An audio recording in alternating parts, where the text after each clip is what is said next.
Welcome again to another rendition of Welcome to Fatherhood Interviews. My name is Sir Royce Briales, and I'm with my prestigious co-host, Dr. Raheem Young. How's it going, my brother? Everything's well, man. How things on your end? Man, all is well as well, my brother.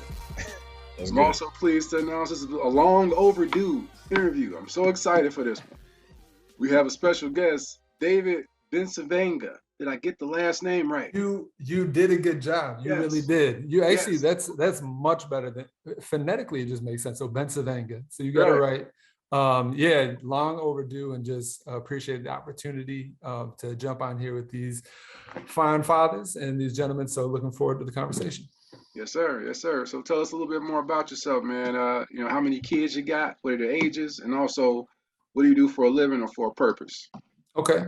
Yeah. So I just got in the major leagues of now I have 3 kids. So I Yeah. have just a newborn as of July 1st, a blessing.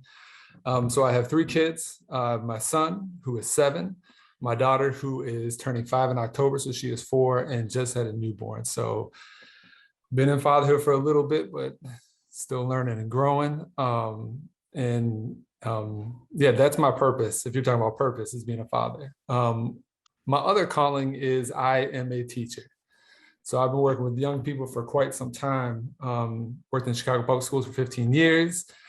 Worked in a school called Ryan Bates Academy for a couple of years, and moving on to a new school. So that is my calling. I believe wholeheartedly in investing in young people, and education is, at its essence, I think, the foundation of almost all things. We are all teachers, and we all educate, and especially as fathers. So that is who I am. That's good stuff. Welcome, Mr. B. Yeah, Mr. B is what they call me. Now, I've had the pleasure of working with Mr. B for a little bit. Can you talk about how being an educator has prepared you for fatherhood, or is there some correlation between the two? Yeah. So first off, so being an educator definitely has, in the sense of, I have friends and colleagues who they don't ever go to the, what I like to call the kid world, right? They don't really interact. Once they have their first child, it is really a huge transition because they're not used to kids. I have taught all the way from pre-K up to 10th grade. And so I've had a lot of experience. So it prepared me in that way. I'm used to being around kids, and I like, I'm kind of used to their tendencies in a certain way. So that did it, but it is definitely totally different, as far as, you know, your child, you're with them 24 hours a day.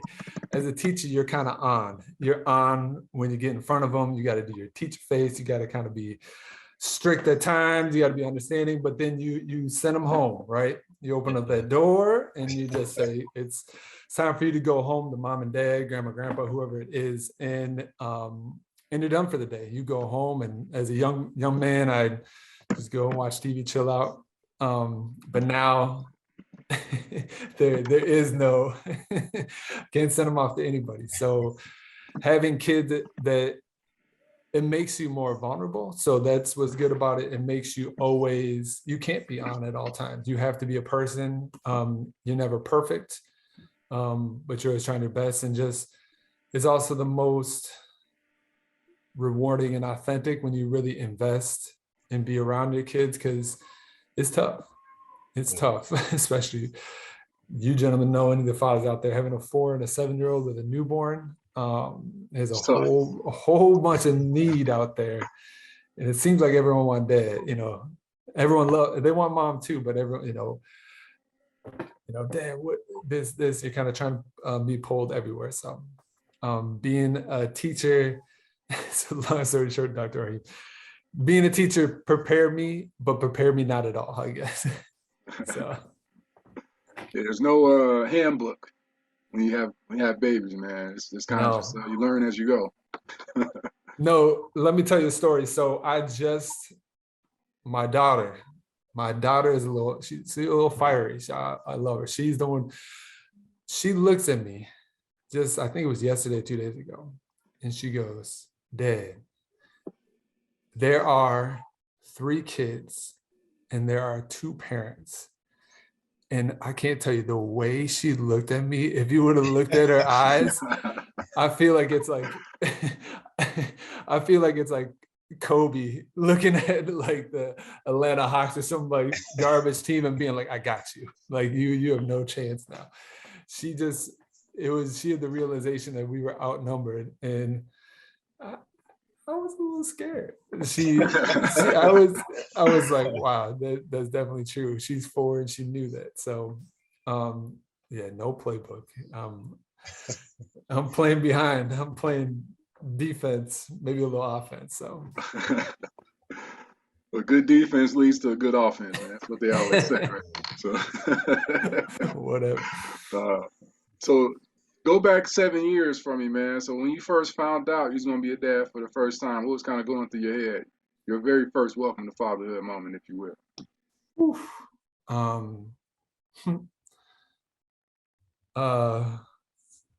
You know, it was excitement, but it was fear. You know, so for me, I don't know if you two have this experience, and I don't know but I always wanted to be, and I know a lot of us do. I always wanted to be a father. That's really been my number one dream, is to have a family. In fact, my wife knows this. I love her, but I didn't always think about marriage. I thought about fatherhood.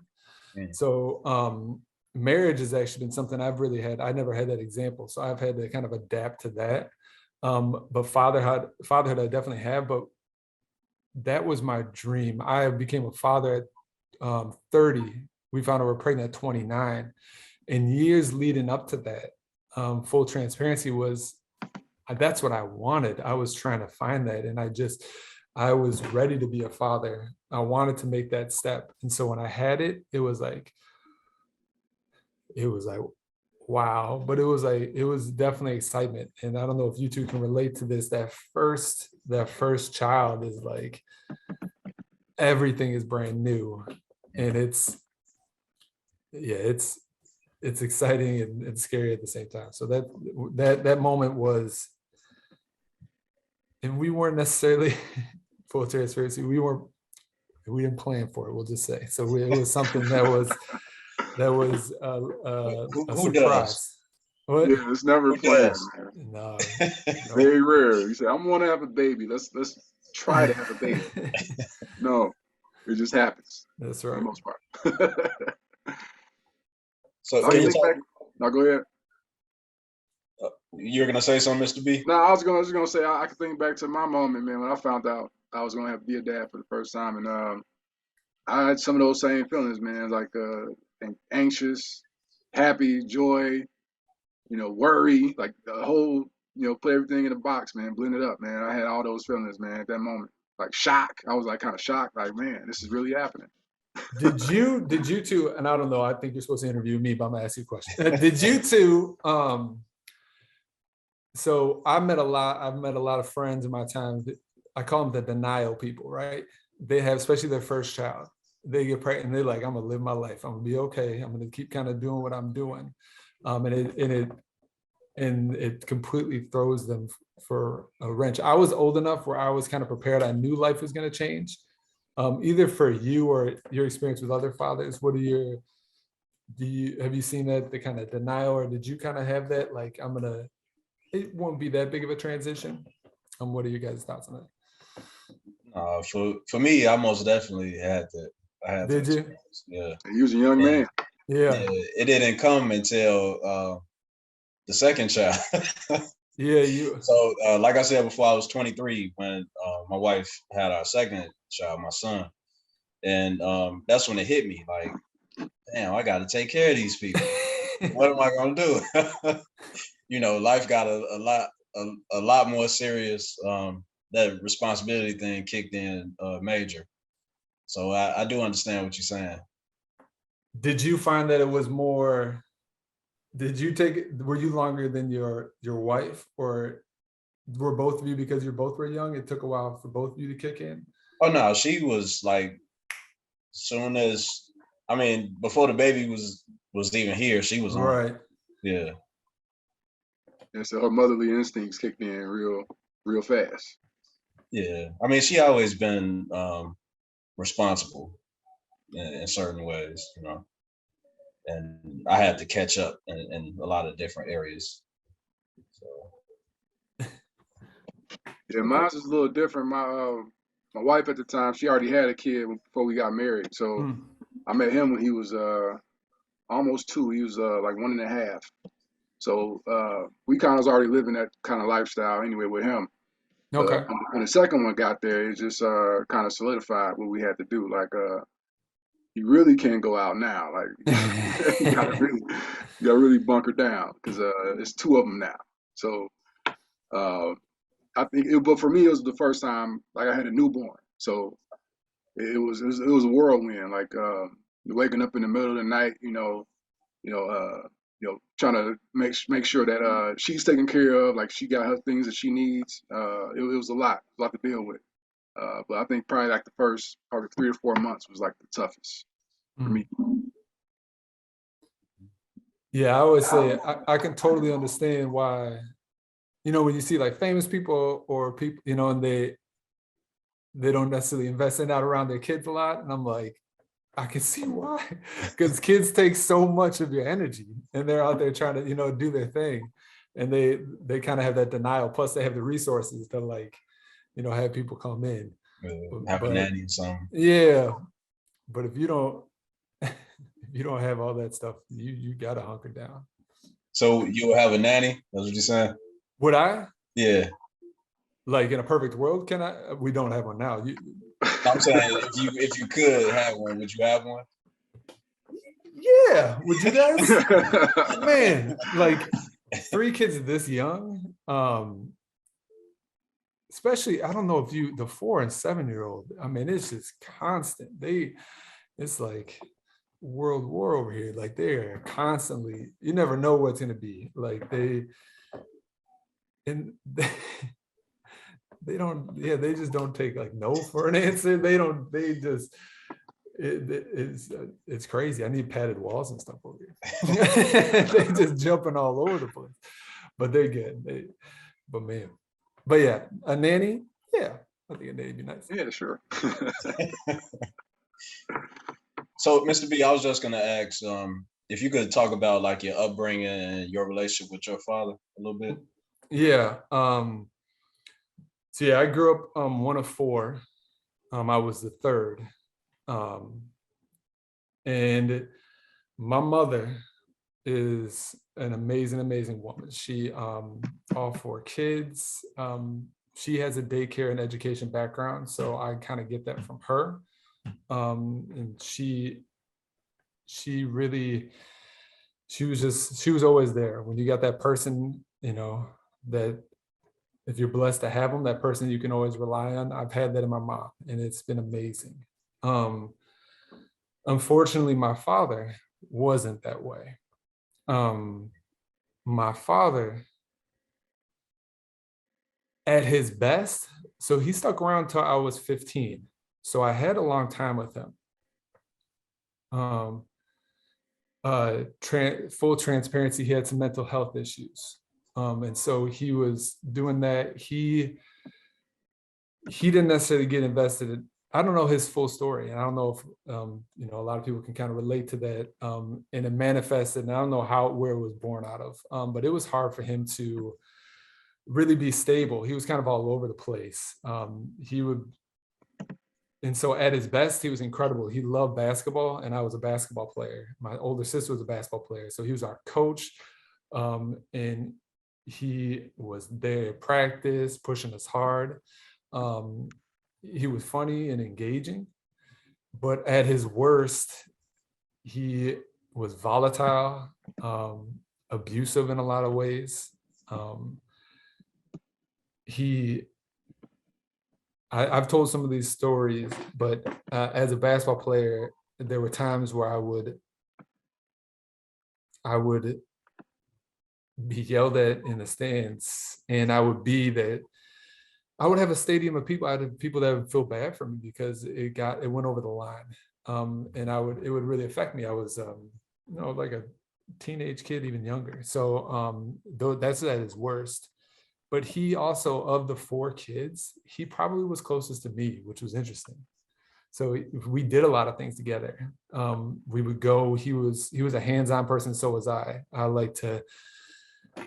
a science teacher, and that's the beginning. Like, I like to build things, create things. And he liked to do that. He was very artistic. He loved music. I love music. But yeah, he would be gone sometimes. We didn't know where he went. And then eventually my mother kind of got the courage and said, this is it. And it was my 2 older siblings were already gone. And it was just us 2 younger siblings in the house. And it really got bad towards the end. And his instability. And eventually he left. And since that time, he's been kind of battling. He's kind of off the grid in a lot of ways. So that I haven't really had much contact with him in the last, I'm 37. So that would be when I was 15. So, do the math, 22 years. Mm-hmm.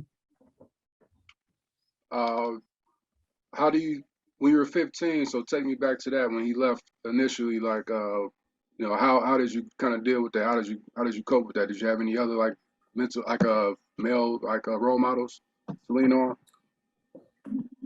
So my community, so I'll answer both. So I didn't handle it very well. I got aggressive. So I remember when I first saw it, because I saw my mother crying. That really got to me. And that happened beforehand. But I put holes through the wall. I was very angry. I was very angry for a long time. Very angry. I was in a community where generally people had a nuclear family. I'm not saying that it was always stable, but they generally had a father and a mother. And so I really couldn't turn to anybody because they didn't really understand. I don't know. I felt like they were kind of like, it's one of those things too. In my community, people don't really, I don't know, no one really invested in me, I guess, in the ways that I thought they should have necessarily, like kind of really see, oh, I can see something's wrong. What's kind of going on? They kind of just let me go about my way. And to be honest with you, I probably wasn't, and to this day, I don't really open up in that way. And so, but I was, as you can imagine, as a 15-year-old boy, like that's prime time, right? That's like you, in my estimation, you need a father. And I didn't, that was gone, like quick, fast, in a hurry. It was gone. And I was stuck, and nobody really understood it, and manifested in a whole bunch of, to be honest with you, negative behaviors. From me going into college, the good thing was I wasn't too bad. But like, I started getting into fights and doing things that I shouldn't. That was kind of what happened. I know earlier in the conversation, when you were talking about kids and everything, you said that you and your wife didn't necessarily plan to have your first one, right? Can you talk about like how you met your wife and you all's relationship? Yeah, I'm a faith-driven man, so it's just a blessing. But we met on a dating app, and so this is back when it started. It was, I don't care. It was Tinder. So we swiped right, and it's the best swipe of my life. And there was just an instant connection. I told my brother after a couple of weeks, I think this could be the one. This was before, kind of unplanned. So it moved really, really fast. I was older. She was a little bit younger. She's 4.5 years younger than me. So, but yeah, we just connected from the beginning. And yeah, that's how I met her. And then we 40 41 days later we met. 41 days later we were married, and Oh wow. we were expecting our first child. And so we it was a lot, but it was the best thing I've ever done. It's gotten to me where I'm at, and it's, you know, one day my son's gonna do the math and figure out, oh, okay, oh, really? But yeah, that's where we're at. So I have a follow-up. I know that you said that you told your brother that this might be the one. How did you know that Genesis was the one?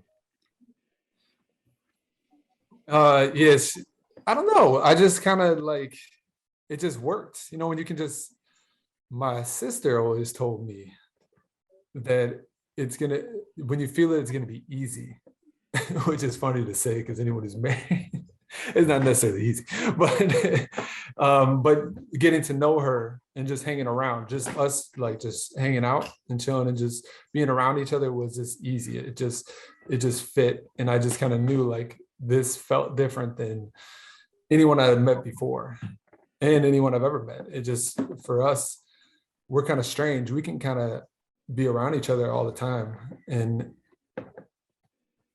it just kind of works. I don't know. So yeah, that's how I knew. It's just kind of just hanging around, just being around each other, and it was fluid. It just worked. That's cool. Mm-hmm. What have you learned about yourself since becoming a dad?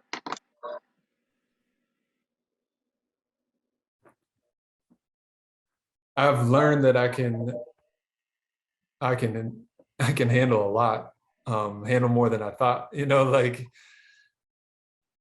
I also, so I've always been I work really, really hard. I've always been a person who really puts in, and as like early in my teaching profession, I loved, like, I would just put in hours and hours. I loved it. I really was a calling for me.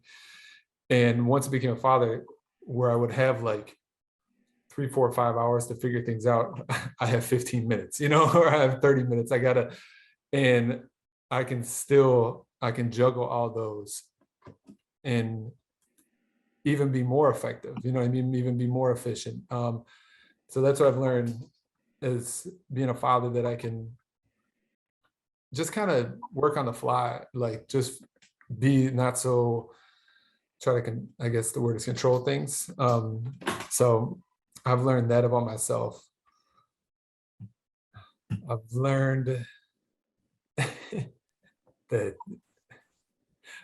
so I've worked in Chicago public schools. Anyone who knows Chicago public schools, I've worked on the South and West Side, and I love it. And it's my favorite place to be in the communities I've worked in. It's been a blessing that I've been welcomed in.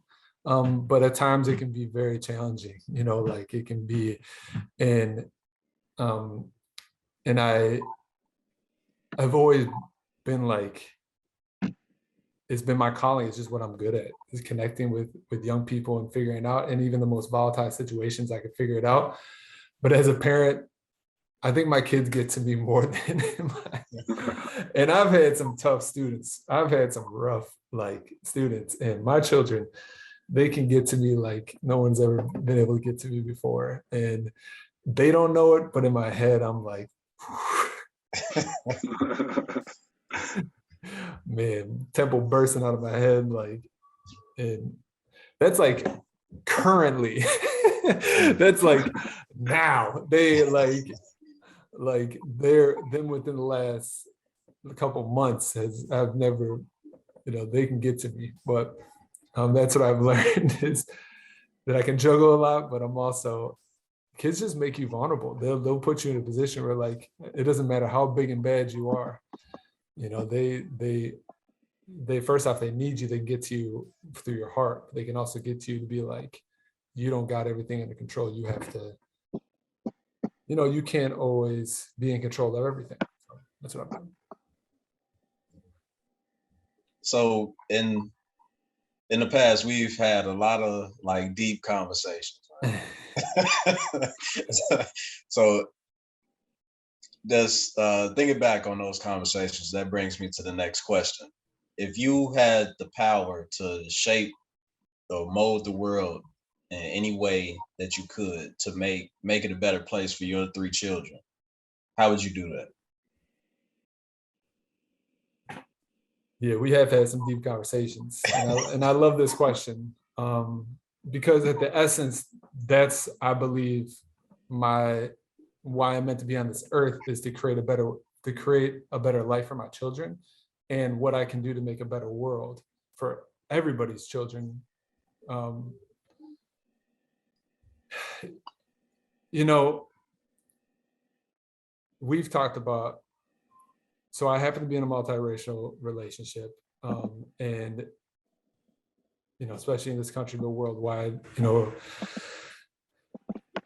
if it's issues of race, issues of being different, be it skin color, be it whatever it may be, to me, if I could do anything, it would be to break down these artificial walls, to break down these artificial barriers, to break down these things, and to actually connect, and to not force people to be who, you know, the dominant culture here would say within America, to force them to be what you want them to be.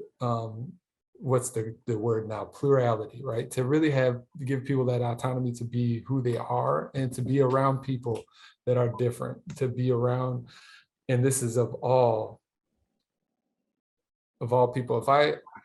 If I could do one thing, would be that. I'm especially like in the city of Chicago,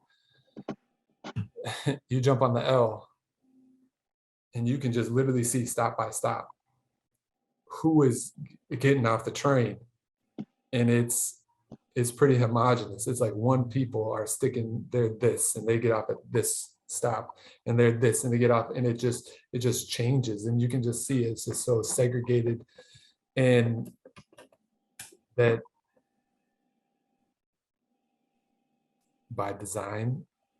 Yeah, I mean, that of course it is redlining, that's by design. And so if I could break down that and give way to a utopia, you know, a utopia of like a meritocracy, that would be amazing. But just the step of like having just people interact, to know that you don't know it all, and to also know that you are people, you know, to know that you don't know it all, to also know that you do have the ability to be anything and everything you want to be. And so that's what I would do.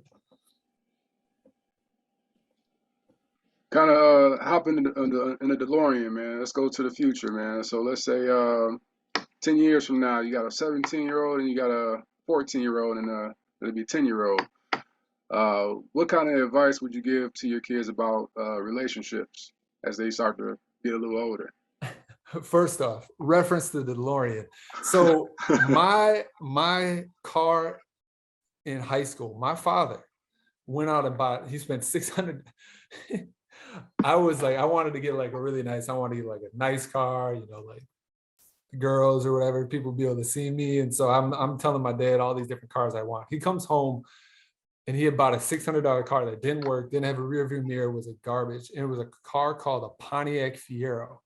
Oh. And so what that is it's like a DeLorean. DeLoreans are cooler, but it has a engine in the back. So my engine was in the back. It was a 2-seater. And it was so small that you literally, I couldn't, and I'm 6'3", you don't bend your knees. Like when you sit in it, your legs are straight. And that was my Pontiac Fiero. And the word on the street is if it got hit on the side, it would explode. So shout out to DeLorean. If anybody wants to check it out, look up a Pontiac Fiero. It's got a weird cult following, but that's the car I had. But if I could jump in the Pontiac Fiero, no, if I could jump into the DeLorean and go to the future, you said a 17 and 14-year-old, and you said, what would I tell them about relationships? Yeah.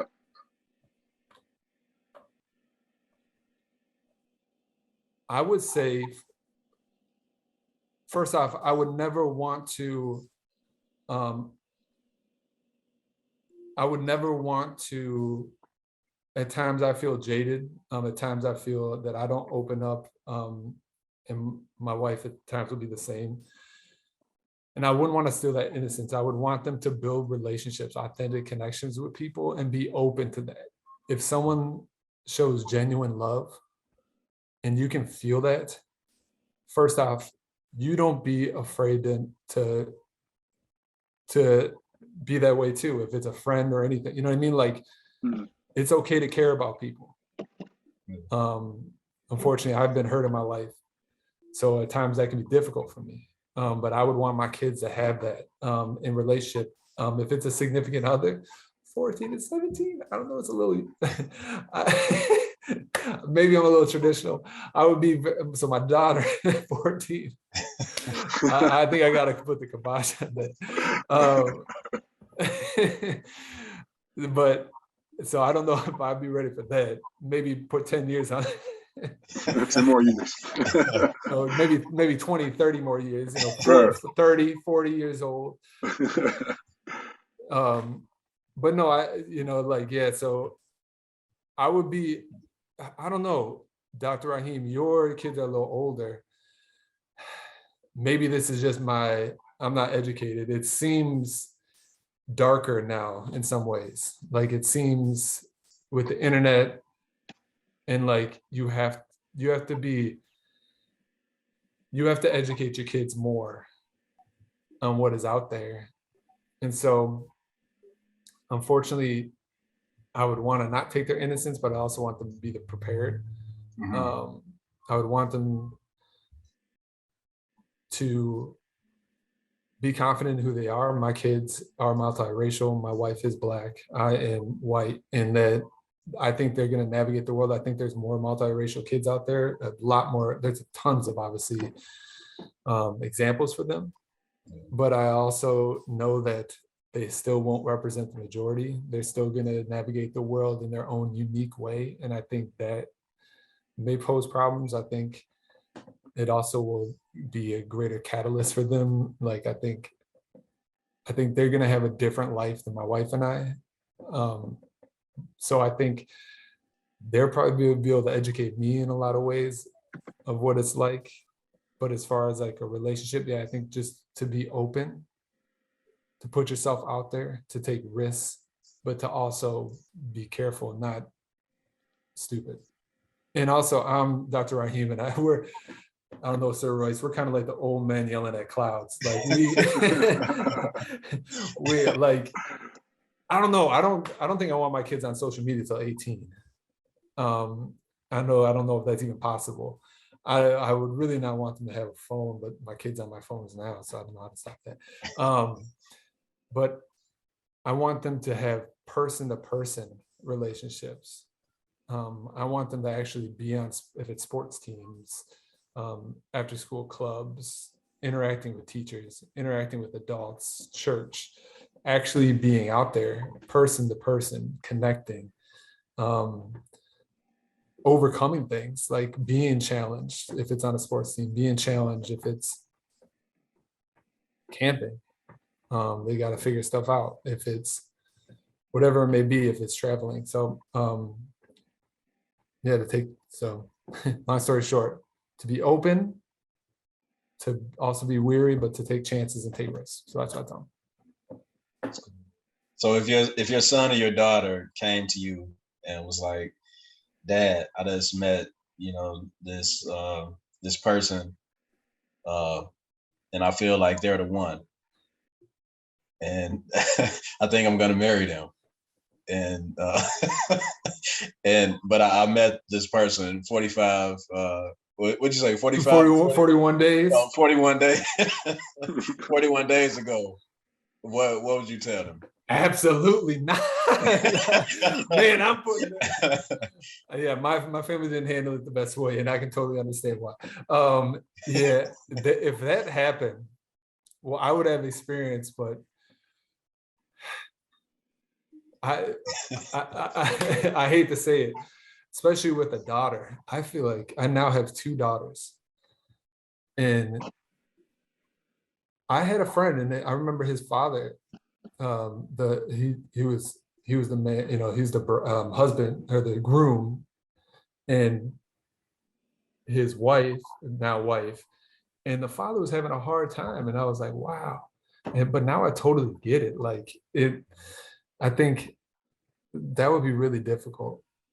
But yeah, after 40, I mean, I'd be okay. I think it'd be tough too, like age wise.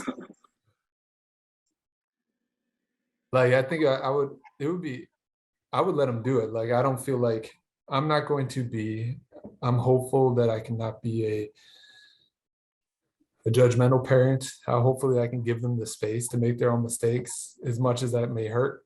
I hope that I can give them the space to do things like I will, and I really hope that I can, but I don't know, Dr. Raheem, what would you if you're there like at 20, man, this is happening. How are you feeling about that? Because I was 20 when I met my wife, and Right. 21 when I got married. I don't know, man. I wouldn't recommend, doing that, following my path in that area, being so young, and because it's kind of like a recipe for disaster. Mm-hmm. But then at the same time, I can't be like, don't do it, because I did it, and things seem to be working out okay. So, I mean, you got this nice painting over here. I mean, it seems like it's working out real nice. So do as I say, not as I do or did. Not as I did. Right. I mean, that's a tough one, man. I don't know. I think I would have to meet the person and then like decide, or then like give advice based on how I perceive the person. Man, that's still tough though, because you don't really know that person. Like that person is showing you their best self. Like when you first meet them. You know what I'm saying? True. That's true too.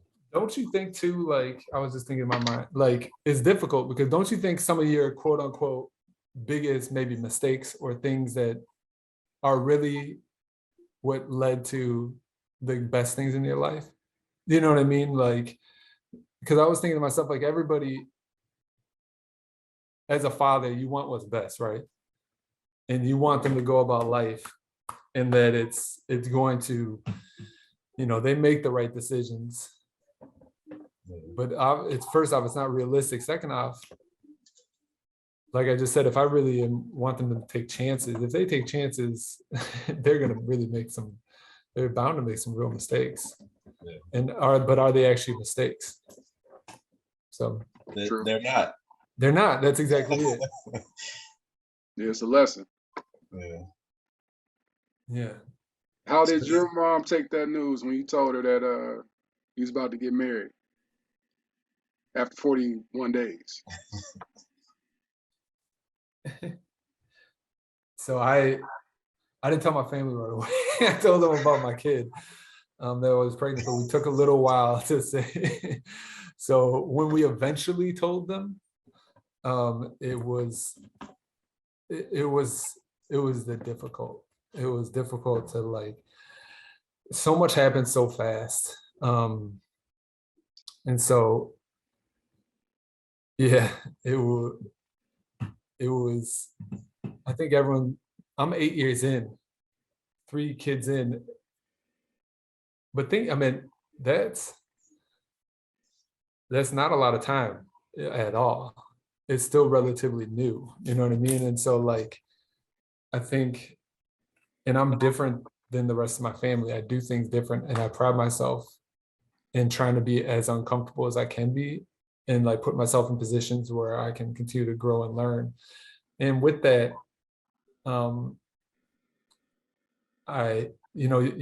your family, they look at you, at least mine does, they look at you, and I truly believe it comes from a place of protection, right? They want you to be, you're okay. Like, they want you to be in a position, and they can only use what they know to hope that you are, but you can't, you have to live the life that you want to live.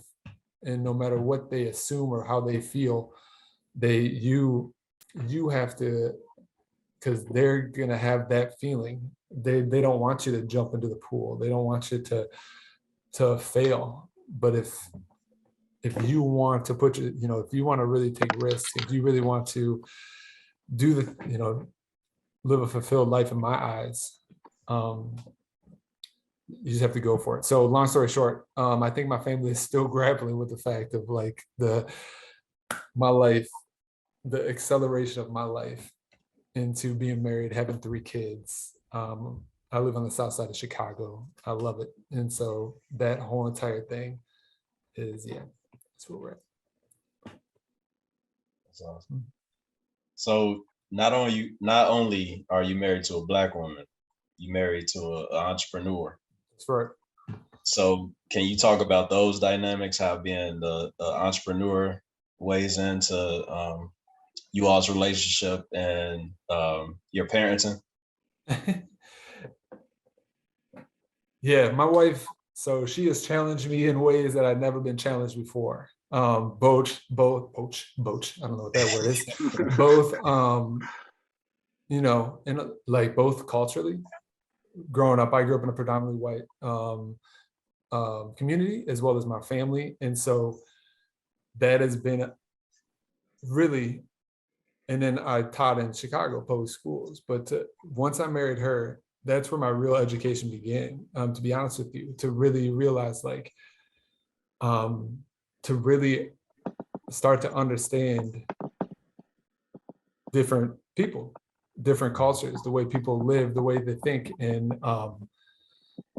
so entrepreneur, just by being who she is, she was like born an entrepreneur because she had the odds against her and her father. So to see her navigate the world has really been amazing, challenging at times, been, challenge who I am, challenge who I really feel, challenge the decisions I've made in my past. So, and it's made me a better man. And I'm just blessed to continue to be challenged. You know what I mean? Like to continue to be challenged. And I live in that type of relationship, and I actually thrive. I don't know, but yeah, so her entrepreneurship extends, that's just a word. Her DNA is like, if you call it entrepreneurship, but she's just that way. When she approaches life, she approaches it in how can I create my path? She never tries to take a path that is there, and that can be tough. You know what I mean? Like, I was part of the business. She has Lorenzo's Frozen Pudding is her business. She's doing fantastic, and I joined the business for a while, and that also was just an amazing learning curve to see what it really takes to create, to innovate, to really, because teachers are generally traditional, right? Teachers, they go to school, they get their education, they teach, they live a traditional life, they get married, they do the whole thing. They tend to go, they're very traditional. Entrepreneurs are everything but traditional. A lot of them, like, they try to figure out, like I said, they go against the grain. And so, from the smallest things of like ordering food, she like, for me, I order something and I'm good. She has to like look at it, how she wants it created, how she's going to tailor it in the way that she wants to be tailored. And she really is always creating, and it's exhausting at times. Like, just be okay. But then again, I told her this maybe a month or 2 ago. If I'm honest with you, I don't know if I really ever gave myself the permission to like really dream, to really think I can go out there and like, I just left. I was a school administrator. I was a principal of a school. I'm now in a new leadership role. I went to school. I got my principal endorsement. I'm going to get my doctorate. I want to create things, experiences for students within the educational landscape and potentially outside, if it's higher ed, if it's something else. And I never even thought that way at all before I met Genesis. I was, I'm gonna be a teacher and that's what I'm gonna do. So she's challenged me in that way. But she also, okay, yeah, I lose my train of thought. Yeah, it's but yeah, it's exhausting. It's exhausting because it's not a stable life. It's a high and low life, but you got to stay consistent, right? And that can be difficult. You guys are doing it now with Welcome to Fatherhood. All the entrepreneurs out there, everybody creating, it takes a lot of courage. It takes a lot of courage and bravery to continue down the path and to believe in yourself when it's so easy not to just fall in, to just say, I'm going to go ahead and get that job, or I'm going to do what I got to do. And so I give it up to her, and she's taught me. But yeah, it's continued. Like our lifestyle, we love it. We're okay because we're continued challenged, but it's not, it's not always, she's got this stable corporate or, whatever job, and I've got my teaching job, and we just kind of live in life, and we doing, college, marriage, white picket fence, go on, build our retirement, whole thing. No, she's out here hustling and doing what she has to do and growing her business. And I'm in some ways trying to do it myself within education. So yeah. Which one of your kids is most like you, if you had to pick? I know you're the newborn, you don't know yet, but out of the 4-year-old or the 7-year-old, which one is most like Mr. B? I would probably say my son. Like I am goofy by nature. Like I'm tall and lanky and kind of goofy, and I like to have fun and like it.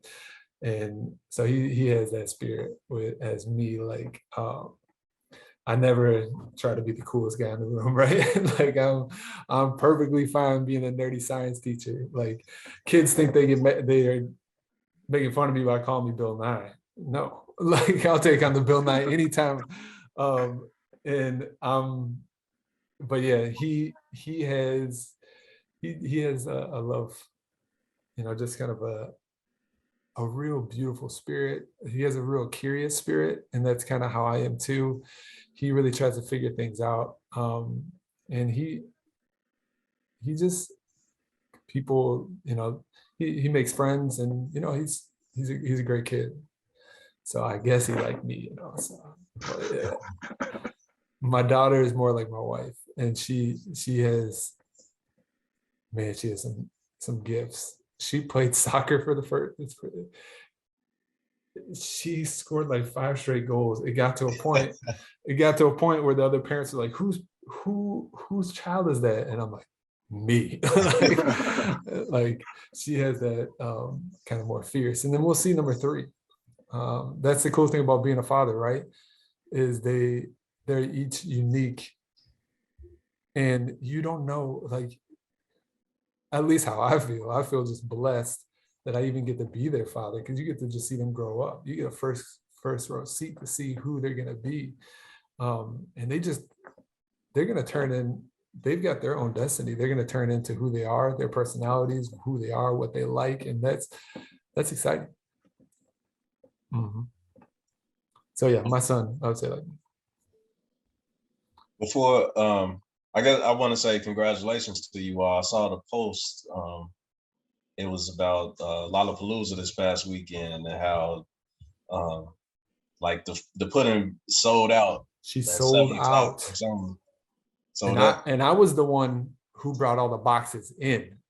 That's another problem of being an entrepreneur's wife, is when nobody else can do something, guess who's got to do it? Me.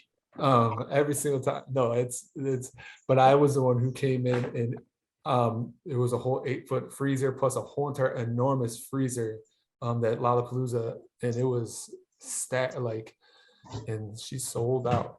So yeah. Sorry, did you have what was your question? Oh no, I just wanted to congratulate you all, but since we on the question, did you all get to like enjoy it or get to see any acts or anything? So I didn't do it at all. I was daddy duty. Okay. So I was daddy duty the whole time. And so I had the 3 kids. That was my job. And so she was out there. She assembled a team. She got volunteers. She did the whole thing. So I didn't get to see any. She was impressed by Willow Smith, though. Will Smith's daughter. She thought she was really good, but I didn't see anything. So that's but yeah, I think she'll definitely be back next year. And it was a really cool moment for her and for her business as she continues to grow.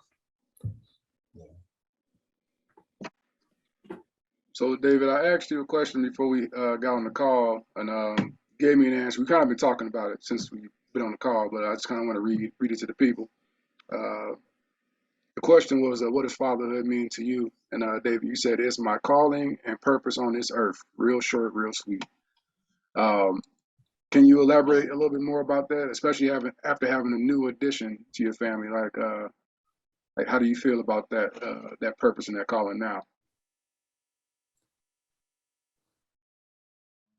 Yeah, it doesn't matter. It doesn't matter what happens. It doesn't matter what happens in my life. Like I just said from a little while ago, I am blessed with this opportunity with these 3 kids that are my actual blood, that they're my children. And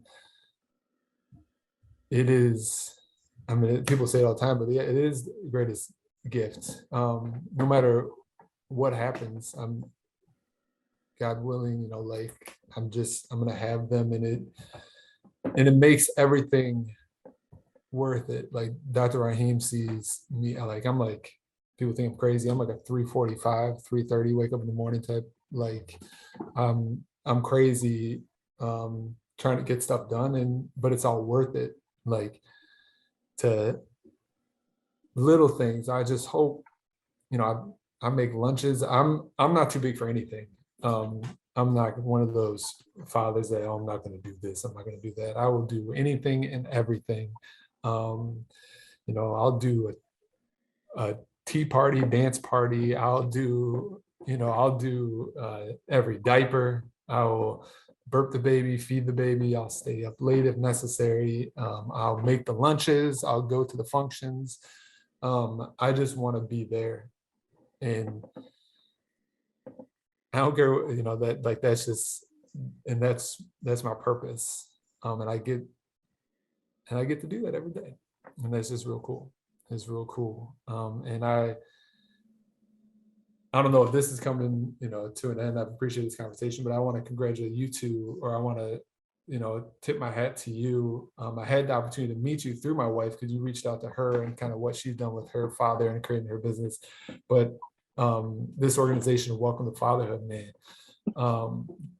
what an amazing cause idea. I know it's a calling for you all, but I've had firsthand opportunity to talk with you, Dr. Raheem, even more about this, and just for you guys to continue to want to create this and to continue to want to invest in fathers. Because, yeah, the world wants you to, I don't know, they kind of want us not to be. Yeah. They don't want us, you don't see shows anymore where people are married. You don't see shows where fathers are investing. It's all about drama. You don't see things on social media about, I mean, you will, but like I said, get off social media. Just literally a father just waking up, hanging out, and going to the park. That simple act of like a day-to-day, and doing it day after day after day. And for you to be, to invest in fathers, and to you to give the platform to them to talk what they're going through and all the pitfalls, because it's not easy. It is not easy. And so I give it up to you all. I tip my hat to you, gentlemen. And anything that I can do for you all, any assistance, I want to be a part of what you continue to do moving forward. Well, thank you. Yeah, appreciate that. Appreciate the kind words. Little pat on the back to some fathers. Huh? Yeah. All right. So I don't have any more questions. I just want to thank you for being a part of this. I know we said before it's a long time coming, but it was well worth the wait, man. It's been a great interview. You're a natural. Yeah, I actually have one more question for you, David. If you had to give advice to any dad that might be listening right now, what would that advice be? Just don't be afraid to be present, even if you feel like you made mistakes, even if you feel like even if this is difficult, even if you feel like your kids are driving you crazy or whatever, if you don't feel like you got all the answers, for you to just be as present as you can be with them, because no matter what, if you can be a positive influence, if you can continue to invest in your child and just be around them, because as a person who didn't necessarily always have that opportunity to have a father around them, and to know what I felt at those times, and to now, my wife and I talking about, we didn't necessarily have we had challenges, and I feel like my kids have got more investment. I'm interested to see how their life is different than mine, to really have a father. And so, long story short, I would just be there, just be present, be the best that you can be, and that's all your kids want, is just for you to be your best. And that doesn't mean that you always are perfect. That just means that you are doing your best. That you are you're there for your kid. If it's a call to be around them, to whatever you can do to just be your best, so to be present. That's great. Yeah, I always say when we get that answer, that's the number one answer we get.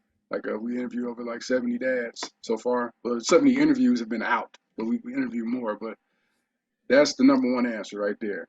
Be present. Be there. Not just be there, but be present while you're there. Yeah. You know, because they're only kids for a certain amount of time. Like my daughter is 5 now, and I don't know where those 5 years went, man. It's a blur. Yeah, it is so crazy that you 18 years. So when you're growing up, it seems like forever, like a year, like time. But 18 years is just not a lot of time. But it literally is the complete foundation of your child. And you don't have you don't get to say and all that. You are an important part of that. But it's crazy that that 18 years, man. Dr. Raheem, your kids are getting older. It does fly by. My son is now 7. Yeah, it does. My oldest daughter she just turned 17 last month. My gosh. So she's about to be 18. And yeah, that time it does go in the snap. So man. And you're probably thinking, it's so crazy because do you ever think about the times? I mean, you probably are like, wow, that was tough. But do you really even think about the times you're really stressing out? You know what I mean? Like, do you harbor on those, oh man, this is really tough? Or are you like, man, those are beautiful times, like I really. Yeah. Actually, it's like how we were talking about earlier as far as like mistakes. And so like you could put mistakes and excuse me. You can put mistakes and like difficult times in the same category kind of. Mm-hmm. It's like if you're able to I guess outlast it or outlast those feelings of the difficult time, then you'll be able to develop, well, at least I do, develop an understanding of why you went through that, or you went through that to open this door, things like that. And that's been happening a lot. So like, just a lot of things in my past I'm looking back on them and it's like, oh, that happened, so this could happen. Right. And it slowly starts to all make sense, but you have to be able to survive. Well, not survive. Well, yeah, survive and outlast, or develop understanding around the difficult time or the mistake in order to like really learn and reap the benefits of the mistake. So, Perseverance leads to perspective. yeah, exactly. I like that. I've never heard that one before. Go ahead and steal that. Go ahead and take More that. nuggets. More nuggets. Teachers, kids have an attention span of about 5 seconds. So you gotta condense a sentence into 3 words. So I like that one. Yeah, so safe to say, man, we're gonna add this one to the Hall of Fame too. Do you agree, Dr. Young? Oh yeah, for sure. Yeah, man. Oh, you got the Hall of Fame, huh? Got the Hall of Fame going, man. We got 2 stadiums now with Hall of Fame jerseys hanging in the rafters, man. So if you had to pick a jersey number, man, what was your number, man? 34. 34. That's what my basketball number was, 34. Nice. So Shaq. It's not like Shaq was eventually 30. Well, what was he? He was 32. Hakeem? No, he was 32, and then he was 33. Hakeem Olajuwon was 34. Hakeem was 34. I got the centers. Yeah, Hakeem the Dream. Yeah. Like I felt like when I was speaking of basketball number, like 23 was solid ground, right? I can't do 23. And then I was like, 34 seems like a pretty good number. So, and then it just stuck with me. So 34 is my number. Hall of Fame though, huh? Hall of Fame, yeah. You're gonna have my head big. And then I'm about to walk in this other room right now. And then it's gonna be our pop. Well, enjoy, man. Take at least a minute to sit there with the big head, man. Enjoy it for a second, man. You deserve it, bro. I just watched Derek Jeter has like a documentary out, and his father, I like this quote. His father told him, he goes, "If your head's ever too big to walk through that door, you're not welcome here." And he was like, "I don't care who you are, I'm gonna take you down." Like, so I like, because like I told you, we have ups and downs, and we got to like stay consistent, and like we can never get too high, too low. We just got to thank God where we're at. So with that being said, I'm gonna take the Hall of Fame. I'm take the Hall of Fame. 34, man. It's in the 34. Rap, there you go. I like that. Yeah, thanks again, man. This has been great, man. I really appreciate you taking the time out to be with us, man, and do this with us, man. It's been great. I appreciate you, and let's do it again sometime. For sure. So, but don't hang up, man. We're gonna have like a little cool down, okay, before we drop. But for myself, Sir Royce Briales, for my prestigious co-host, Dr. Raheem Young, and also for our special guest, David Bencivenga. Get his name right. Say it right. Respect on that name. That's right. Thanks again for listening to Welcome to Fatherhood Interviews, and stay tuned for further announcements.